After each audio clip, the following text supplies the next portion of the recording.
Sir corruption होता है क्या, पैसा चलता है? हाँ, अब ये सवाल ना बड़ा अजीब सा है कि क्या पैसा चलता है, पीसीएस बनने में क्या पैसा चलता है? नमस्कार दोस्तों, पीसीएस गुरुजी में आपका स्वागत है। दोस्तों आज एक बहुत ही इंपॉर्टेंट टॉपिक लेकर आए हैं। ये टॉपिक है यूपी पीसीएस की तैयारी करते समय आपको किन किन अफवाहों का सामना करना पड़ता है। किसी भी एक स्टूडेंट के लिए वो कौन सी 5 सबसे बड़ी अफवाहें हैं जो आप अपने रिश्तेदारों द्वारा, दोस्तों द्वारा या राह चलते कभी बस में बैठे हुए हैं, ट्रेन में बैठे हुए हैं या चाय पी रहे हैं, तो वहां पर आप इन अफवाहों से आपको सामना करना पड़ता है। आज उन अफवाहों पे एक डिटेल में डिस्कशन करेंगे क्योंकि इन अफवाहों के सच्चाई जानना बहुत जरूरी है। क्योंकि ये अफवाहें अगर आपके दिलो दिमाग में बैठ गई तो यकीन मानिए कि आपका जो फोकस होता है या आप जिस शिद्दत से तैयारी करना चाहते हो या करने की कोशिश कर रहे होते हो वो कर नहीं पाते हो। एक डाउट आप में कहते हैं बैक ऑफ द माइंड आपके दिमाग में क्रिएट हो जाता है, और जब आपके दिमाग में डाउट क्रिएट हो जाए तो फिर रिजल्ट उस हिसाब से नहीं आते। तो एक क्लियर कट थॉट प्रोसेस होना बहुत जरूरी है और इसके लिए इन अफवाहों की सच्चाई जानना बहुत जरूरी है। तो आज एक बहुत ही इंपॉर्टेंट डिस्कस करेंगे और पहला जो अफवाह है वो ये है कि सिर्फ इंटेलिजेंट लोग ही पीसीएस बनते हैं। यहां मैंने आईएएस का नाम नहीं लिखा क्योंकि पीसीएस गुरुजी में पीसीएस की बातें ज्यादा होती हैं कि क्या सिर्फ इंटेलिजेंट ही लोग पीसीएस बनते हैं। अब देखिए, अब यहां पर जो मेरा जो टेक है ये है कि इंटेलिजेंसी क्या होती है। आप किस बात को ये डिसाइड करोगे कि कोई व्यक्ति इंटेलिजेंट है या नहीं है। ठीक है, क्या नंबर लाना इंटेलिजेंसी है? क्या आप अच्छे ग्रेड आ जाते हैं या अच्छे कॉलेज से पास हो जाना, इसको आप इंटेलिजेंट बोलते हो? तो इंटेलिजेंसी का कोई एक फिक्स डेफिनेशन नहीं है। मेरा हमेशा मानना है कि आईएएस पीसीएस की तैयारी में इंटेलिजेंसी से ज्यादा मैटर करता है फोकस पे, कि आप कितने ज्यादा फोकस होते हो। कोई भी व्यक्ति जब ज्यादा फोकस होता है तो उसकी परफॉर्मेंस ज्यादा बेहतर होती है, ना सिर्फ पढ़ाई लिखाई में बल्कि बाकी कामों के अंदर भी होती है। मैं आपकी बात कर लेता हूं। मान लीजिए जब आप स्कूल टाइम पे थे तो जब कभी आपका मन बहुत ज्यादा पढ़ने को करता था तो आपके नंबर हमेशा अच्छे आते थे, और जब कभी आप थोड़ा सा पढ़ाई को इग्नोर करते थे और नहीं पढ़ते थे, ढंग से पढ़ते थे, तो आपके नंबर कम आते थे। अब व्यक्ति तो आप वही हो, फिर आपके नंबर कभी ज्यादा और कभी कम क्यों हो रहे हैं? तो इंटेलिजेंसी जो है ये कोई बड़ा फैक्टर नहीं है। हाँ, एक कॉमन समझ, एक कॉमन आईक्यू होना चाहिए, कॉमन सा, नॉर्मल सा। और उसके बाद जब हम फोकस होते हैं, जब हम शिद्दत से मेहनत करते हैं तो रिजल्ट्स में मैटर आता है, फर्क आता है इसके अंदर। ठीक है, सिर्फ कह देना कि वो फला कॉलेज से निकला, वो इंग्लिश मीडियम का है, या फला इंजीनियरिंग कर लिया, डॉक्टरी कर लिया और आईएएस पीसीएस बन जाएगा, ऐसा कुछ नहीं है। या उसके 90% नंबर आ गए, मेरे 30% नंबर आए तो मैं कमजोर हूं, तो ऐसा कुछ नहीं है। नंबर मैटर नहीं करते, आपका फिर सिर्फ और सिर्फ आपका फोकस, तो अगले 2 से 3 साल आप जो फोकस रखोगे वही मैटर करता है। ठीक है, अभी हाल फिलहाल में एक आईएएस अफसर थे गुजरात कैडर के, उन्होंने अपनी 10th क्लास की मार्कशीट को ट्विटर पे शेयर किया और उसमें जो नंबर थे वो उसमें था कि 33%, 34%, 35% इस तरह के नंबर उनके आए हुए थे। तो उन्होंने ये बताने की कोशिश की थी कि जो नंबर को लेकर हमारे समाज में, हमारे देश में एक अजीब सा पागलपन है, जिससे कि नंबर से हम जज करते हैं कि कौन कितना इंटेलिजेंट है, तो मैटर नहीं करता। कहते हैं कि जब मेरे नंबर 10th में ये आए तो लोगों ने मुझसे कहा कि तुम्हारा कुछ नहीं हो सकता, लेकिन आज वो व्यक्ति आईएएस अफसर बना हुआ है। तो ये अफवाह सिर्फ है कि सिर्फ इंटेलिजेंट लोग आईएएस बनते हैं। मेरा कहना है कि सिर्फ और सिर्फ फोकस व्यक्ति ही आईएएस पीसीएस बनता है। तो आप अपने आप से पूछो कि आप क्या सचमुच फोकस हो? क्या आप सचमुच फोकस होकर तैयारी कर रहे हो, या बस डाउट आपके दिमाग में और आप दौड़ रहे हो लेकिन ज्यादा फोकस नहीं है? ठीक है, दूसरी अफवाह जो है वो कई बार हम देख सकते हैं कि वो है बहुत पढ़ना पड़ता है, 12-15 घंटे पढ़ने पड़ते हैं।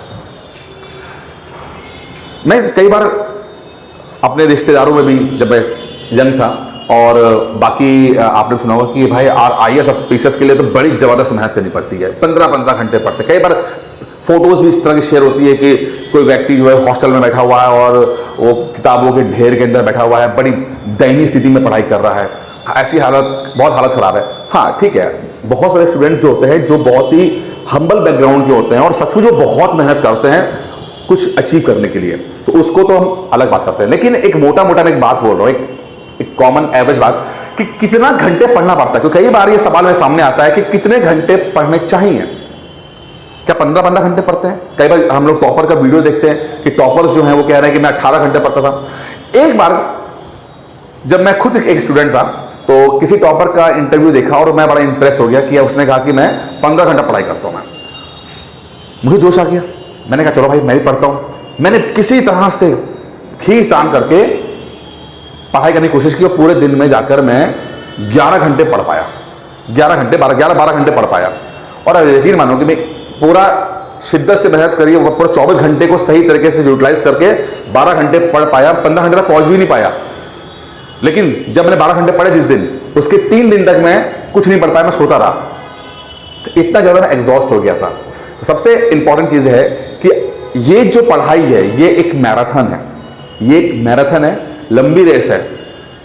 आपको 1 दिन 2 दिन हफ्ता महीना नहीं पढ़ाई करनी है, आपको कम से कम 2 साल पढ़ाई करनी है। आप टारगेट लेके चलो, क्योंकि 15 महीने का तो कोर्स है, ठीक है। तो 15 महीने तक आप क्या सर्वाइव कर पाओगे? तो आपका टाइम टेबल वैसा होना चाहिए कि आप 15 महीने से लेकर 2 साल तक आप पढ़ाई कर पाओ, सारी परिस्थितियों को देखते हुए। अगर आप शादीशुदा हो, जॉब करते हो, फैमिली है, बच्चे हैं, हाउसवाइफ हो या एक स्टूडेंट ही क्यों ना हो, तो सारी परिस्थितियों को देखते हुए आपको टाइम टेबल बनाना है जो आप रोज फॉलो कर सको, रोज फॉलो कर सको। भले ही वो 3 घंटे हो, 4 घंटे हो, 5 घंटे हो। मैं कहता हूं कि अगर 4-5 घंटा कोई व्यक्ति पढ़ रहा है और रोज पढ़ रहा है, सही मटेरियल के साथ पढ़ाई कर रहा है, मुझे लगता है कि बहुत अच्छा है। 4-5 घंटा रोज पढ़िए, बट सही तरीके से पढ़िए। सही तरीका बहुत इंपॉर्टेंट है, ठीक है। आराम से पढ़ाई नहीं करनी है, सही तरीके से पढ़ाई कीजिए और 4-5 घंटे का आप एक एवरेज लेके चलिए। अगर 3-4 घंटे भी हो रहा है और जॉब करते हो तो भी होपलेस मत होइए, ये भी ठीक है।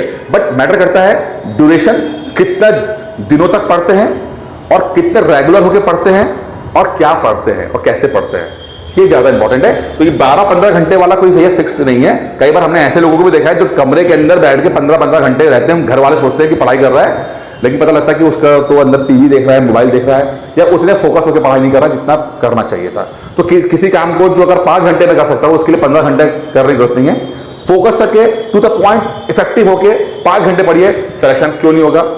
देखिए अब सिलेक्शन हो जाएगा। चलिए अगला है, सिर्फ बड़े शहरों के लोग ही आईएएस पीसीएस बनते हैं, बड़े शहरों के लोग।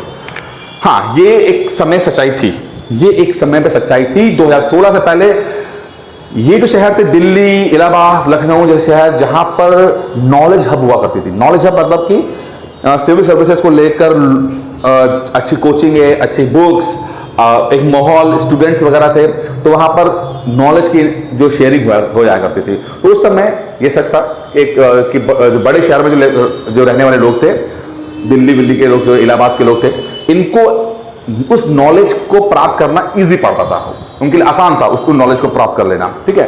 लेकिन 2016 के बाद से, जब से जियो की क्रांति आई है और जब से मोबाइल आया है, ये चीज अब थोड़ा सा बैकड्रॉप पर चली गई है। अब लोग मोबाइल के माध्यम से अच्छी खासी इंफॉर्मेशन उनके पास है। अब गांव में रहकर, कहीं पहाड़ों में भी हो तो भी आपको इंफॉर्मेशन मिल जाती है। तो अब वो बात नहीं रह गई है कि अब सिर्फ नॉलेज जो है वो शहरों तक सीमित है, अब गांव तक पहुंच चुकी है। बट अब दूसरी समस्या आ गई है, वो समस्या आ गई है ओवर इन्फॉर्मेशन की। ओवर इन्फॉर्मेशन, अब जरूरत से ज्यादा यूट्यूब चैनल है, जरूरत से ज्यादा वीडियोस हैं, जरूरत से ज्यादा आपको स्ट्रैटेजीज और बुक लिस्ट और इस तरह की बातें बताई जाती हैं। अब जरूरत से ज्यादा बताई जाती हैं तो अब आप कंफ्यूज हो जाते हो कि अब करें तो क्या करें, किसको फॉलो करें, क्या बात माने या नहीं माने, ठीक है। तो पहले नॉलेज की कमी समस्या थी और आज नॉलेज जरूरत से ज्यादा है, इंफॉर्मेशन, नॉलेज नहीं, इंफॉर्मेशन जरूरत से ज्यादा है, इस कारण से कंफ्यूजन है। तो आपको यह देखना है कि आप ओवर इंफॉर्मेशन का शिकार ना बने। बहुत ही कहते किसी को भी अपना गुरु या किसी को भी ऐसा व्यक्ति जिसको आप फॉलो करना चाहते हो, बहुत सोच समझ के फॉलो कीजिए, नहीं तो ये जो वक्त है ये ओवर इंफॉर्मेशन का जमाना है। आप एक चीज ढूंढने जाओगे, 1000 चीजें मिल जाएंगी आपको, और उसके बाद क्या होगा कि आप उसी प्रेशर में कोलैप्स हो जाओगे, पढ़ाई छोड़ दोगे, क्योंकि आपके पास अनंत समय नहीं है। ले दे के 3-4 साल से ज्यादा समय नहीं है, उसमें जो भी करना है उसी में करना है, ठीक है। चलिए अगला है, किस्मत वाले लोग ही पीसीएस बनते हैं। कई बार मैंने सुना है कि भैया किस्मत है लड़के की, कुंडली में लिखा हुआ था कि आईएएस पीसीएस बनेगा। किस्मत, अब कुंडली के बारे में तो मैं कुछ भी कमेंट नहीं करूंगा कि ये तो व्यक्तिगत प्रश्न है कि आप उसको मानते हो कि नहीं मानते हो, ज्योतिष एस्ट्रोलॉजी को मानते हो कि नहीं मानते हो। लेकिन अगर एक बहुत ही एक साइंटिफिक तरीके से बात करें, किस्मत की बात करें, किस्मत का मतलब मैं बहुत ही मोटा मोटा बोलूं तो चांस की बात है, चांस। ठीक है, तो चांस कैसे मिलेगा? अब देखिए यहां पर दो चीजें हैं कि आपने मेहनत की, बहुत मेहनत की, और एन मौके पर जब आप एग्जाम दे रहे थे तो कुछ 2-3 सवाल आपने एग्जाम शुरू से पहले, मान लो कि आप जा रहे हो और ऐसे डिस्कशन कर लिए और वही सवाल एग्जाम में आ गए कि आपने पढ़ाई खूब की थी और आखिरी समय पर कुछ ऐसा आपने पढ़ लिया जो आप छोड़ के जाने वाले थे, लेकिन अचानक से आपने पढ़ लिया या किसी से बात कर ली, किसी दोस्त से डिस्कस कर लिया और वही सवाल एग्जाम में आ गए। तो इसको तो हम बोलेंगे कि चांस की बात है, किस्मत की बात है। लेकिन अगर आप ये सोच रहे हो कि सिविल सर्विसेज एग्जाम आप हवन कराकर, ताबीज पहनकर, ठीक है, कोई नक्षत्र वक्षत्र का कुछ कर कर आप बन जाओगे, ऐसा ये एग्जाम इस तरह की चीज़ों को सपोर्ट नहीं करता है। क्योंकि आपको प्री, मेंस, इंटरव्यू 3 चरण को क्रॉस करना पड़ता है। तो किस्मत से ज़्यादा आपको अपनी मेहनत पर भरोसा करना पड़ेगा, एक प्रॉपर तैयारी करनी पड़ेगी। हाँ, 19-20 हो सकता है, आप इंटरव्यू में गए, आपको ज़्यादा नंबर मिल गए या कम नंबर मिल गए, वो एक फैक्टर है, वो अलग बात है। लेकिन इंटरव्यू तक पहुंचना इंपॉर्टेंट है ना। अब पहले इंटरव्यू तो पहुंचो, पहले वहां पर ठीक है कि किसी को ज्यादा मिल गया, किसी को कम मिल गए, वही इंटरव्यू वाले ने कुछ सवाल पूछा और आपने जवाब दिया, उसको अच्छा लग गया, 2 नंबर एक्स्ट्रा दे दिए, पसंद नहीं आया 2 नंबर कम दे दिए। वहां पर मैं बोल सकता हूं किस्मत का फैक्टर कह सकते हैं, चांस का फैक्टर कह सकते हैं। लेकिन ये टॉप लेवल पे होता है, प्री लेवल पर, मेंस लेवल पर किस्मत का फैक्टर नहीं आता, वहां पर मेहनत का फैक्टर आता है। मेहनत ज्यादा है, 19-20 की थोड़ा बहुत है, वो चल जाएगा। तो सिर्फ कुंडली में राजयोग हो जाने से आप राजा नहीं बन जाते। राजयोग का मतलब है कि हाँ, भगवान तो देना चाहता है, बट आपको मेहनत करनी पड़ेगी। जैसे फ्रांज काफ्का कहते हैं कि ईश्वर सभी को अखरोट देता है पर फोड़ कर नहीं देता, फोड़ना उससे खुद ही पड़ता है। तो किस ईश्वर ने तो चाहते हैं कि आप पीसीएस बनो, आईएएस बनो, बट मेहनत तो आपको करनी पड़ेगी ना। ठीक है, चलिए अगला देखते हैं। 5-10 साल तो लगते ही हैं क्या? 5-10 साल लगते हैं क्या? कईयों को लगते भी, कईयों को लग जाते हैं, 10 साल लग जाते हैं। कई लोग बोलते हैं अरे सर पीसीएस तैयारी नहीं करेंगे, बहुत टाइम होता है। हमने देखा फला व्यक्ति जो थे वो 10 साल से तैयारी कर रहे थे, गांव छोड़ के शहर पहुंचे, 10 साल से तैयारी कर रहे थे और वो जो है वो प्री नहीं निकाल पाए। और तो ऐसे लोग, देखिए इसमें क्या है, पहले चीज समझिए कि हर व्यक्ति अपने आप में अलग है, हर व्यक्ति अपने आप में अलग है। 10 साल में जो प्री नहीं निकल पाया तो उसने क्या पढ़ाई की, किससे पढ़ाई की, कैसे पढ़ाई की और कितनी शिद्दत से पढ़ाई की, सवाल ये है। ऐसा नहीं है कि आप किताब खोल के बैठे हुए हैं, मौज मस्ती मार रहे हैं तो उसको पढ़ाई नहीं बोलोगे आप। फोकस होकर पढ़ने को मैं पढ़ाई कहता हूं मैं। और मुझे तो इतना पता है कि अगर बहुत ही मोटा मोटा कोई मुझसे बोले कि मुझे लगता है कि 2 साल की पढ़ाई के बाद आप उस स्थिति में आ जाते हो जहां पर आपके पेपर क्रैक होना शुरू हो जाएंगे। 2 साल की पढ़ाई, मोटा मोटा बोल रहा हूं, 2 साल की मतलब अच्छी पढ़ाई, अच्छा कंटेंट, अच्छी तरीके से पढ़ाई, रिवीजन, मॉक टेस्ट, इन सब की बात कर रहा हूं। 2 साल, क्योंकि 15 महीने का तो आपका सिलेबस है। ठीक है, तो पहला साल में मान लो, चलो आप एक्सक्यूज कर लो, दूसरे साल बाद, दूसरे साल से तो ऐसा संभावना बन जाती है कि प्री निकलना शुरू हो जाएगा। और फिर उसके बाद 2 से 3 साल फिर अलग अलग व्यक्ति के ऊपर है कि क्या करता है। लेकिन 2 साल के बाद अगर आप अच्छी पढ़ाई कर रहे हो तो आपका प्री एग्जाम क्रैक होना स्टार्ट हो जाता है इसके अंदर। ये एक मोटा मोटा बात कर रहा हूं, तो सबके लिए हार्ड एंड फास्ट रूल नहीं है। जो मैंने व्यक्तिगत रूप में देखा है कि आदमी 2 साल लगाने के बाद उसको समझ में आना शुरू होता है कि चीजें हैं क्या। ठीक है, आपको पता है 90% लोग 2 साल नहीं दे पाते हैं, शिद्दत से 2 साल नहीं दे पाते हैं।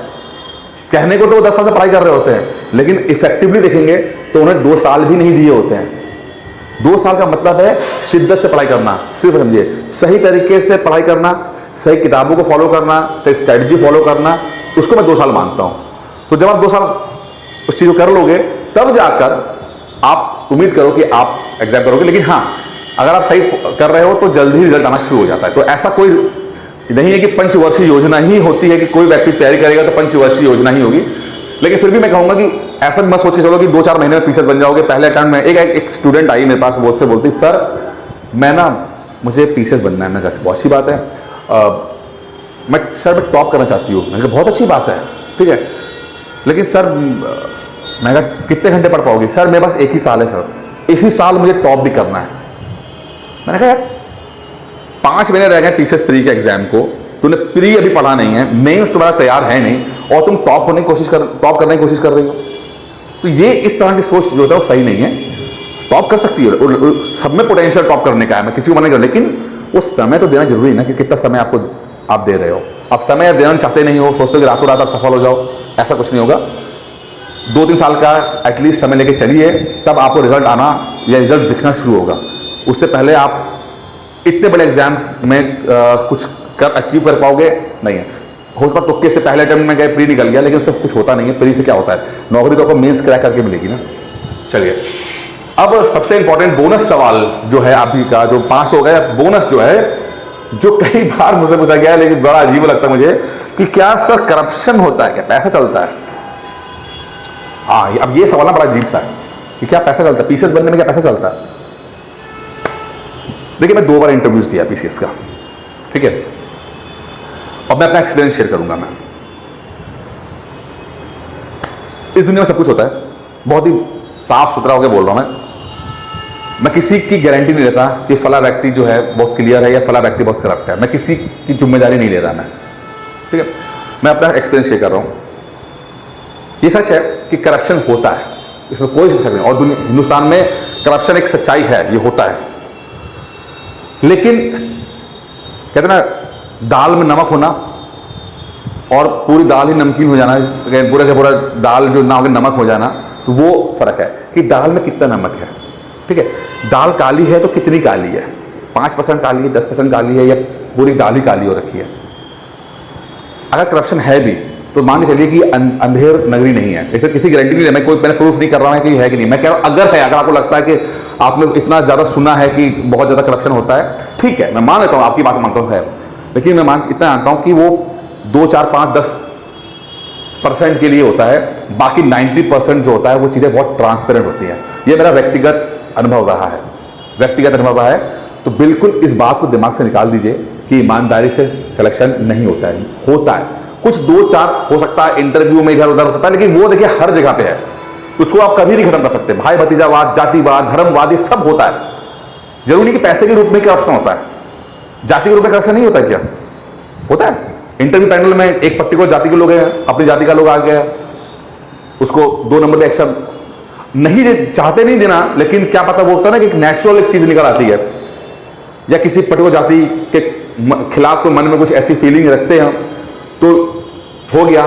तो है तो सब इंसान ना, कोई कंप्यूटर से तो हो नहीं रहा है, लेकिन ये सब मैं अपने व्यक्तिगत एक्सपीरियंस बता रहा हूं। कोई इसमें कोई एविडेंस नहीं है कि मेरे पास प्रूफ करने के लिए। मैं सिर्फ इतना कहना चाहता हूं कि अगर कोई आपसे कहे कि करप्शन है तो मान लीजिएगा कि चलो भाई ठीक है, 5-10% है, बस इससे ज़्यादा नहीं। लेकिन 90% नौकरियां बहुत ही ट्रांसपेरेंट तरीके से होती हैं, और आपको तो एक ही नौकरी चाहिए ना, एक ही सीट चाहिए ना, आपको एक ही सीट चाहिए।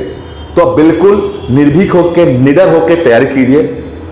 आप जितनी मेहनत करोगे उसका अच्छा रिजल्ट मिलेगा आपको। कभी किसी को पैसा मत दीजिएगा। कोई कितना भी बोले कि यार मेरी जुगाड़ इससे है, मेरी उससे जुगाड़ है, प्लीज मत दीजिएगा पैसा। मेरे कुछ स्टूडेंट ने ये गलतियां की हैं, और मैं इतना को डाटा, मैंने कहा यार मेरे स्टूडेंट होकर तुम कैसे कर सकते हो ये काम, पूछ तो लेते कम से कम। अब रोने से क्या फायदा बताओ। तो मैं आपसे हाथ जोड़ के कहता हूं, प्लीज कभी कोई कुछ भी बोले, वो बोले कि मैं तो बिल्कुल करा के हाथ में साइन करा दूंगा, तो भी नहीं मानोगे आप सिर्फ अपनी मेहनत पर भरोसा करोगे, ऊपर ईश्वर पर भरोसा करोगे। आप मेहनत करो, सब कुछ हो जाएगा। गलत रास्ता मत अपनाइएगा, मेहनत कीजिए। ये रास्ता बहुत ही साफ सुथरा, क्लियर है, आसान है, और इसमें भी सफलता की 100% गारंटी है। बाकी दोस्तों, इस वीडियो में इतना ही था। उम्मीद करता हूँ ये वीडियो पसंद आया होगा। बाकी ये online course, online offline classes चली रही हैं, वीडियोस, पीडीएफ, टेस्ट वगैरह सब आपको मिलेगा इसके अंदर। नंबर 9919521555 पे आप कॉल कर सकते हैं, और इसकी जो है फीस 5000 रुपया है इसकी। तो आप चाहें तो उसको ज्वाइन कर सकते हैं। आपकी सारी रिस्पॉन्सिबिलिटी हमारे ऊपर होगी, और यकीन मानिए कि आपको एक क्वालिटी मटेरियल स्टडी कराई जाएगी आपको। दोस्तों, इस वीडियो में इतना ही था। उम्मीद करता हूँ वीडियो पसंद आया होगा। धन्यवाद।